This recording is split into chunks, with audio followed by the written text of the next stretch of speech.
Imagine being fined just for collecting rain. That's right, my HOA tried to shut me down because of a few rain barrels.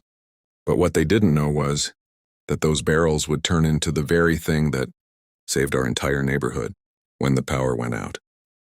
So it all started when I installed a couple of rain barrels in my backyard. I wasn't doing anything illegal, just collecting water to keep my garden alive during the hot summer. But one morning I found a letter taped to my door. It was from the HOA, saying my barrels were unsightly and had to be removed within 14 days, or I'd face daily fines. I laughed at first, thinking it was just a joke.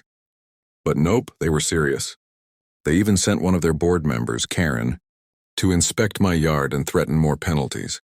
Instead of giving in, I decided to take things to the next level.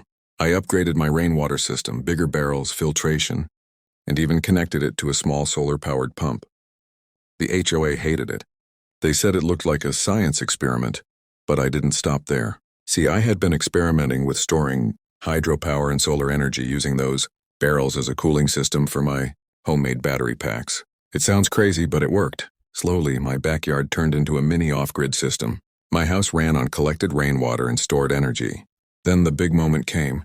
One summer night, a massive storm knocked out power across the entire neighborhood. The street went dark except for my house. Lights on, Wi-Fi running, even my fridge humming like nothing happened. And guess what? When the blackout lasted longer than expected, people started showing up at my door.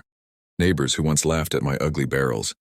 Even the HOA president came knocking, asking if I could spare power to keep her freezer running. So what did I do? I connected extension cords from my system and started powering house after house. Within hours, my so-called eyesore barrels were literally keeping the block alive. And suddenly the same HOA that tried to fine me was now praising me. They didn't just back off, they asked me to teach them how to build their own systems. So yeah, the same thing they tried to destroy became the thing that saved them. Lesson learned. Don't mess with someone who's prepared.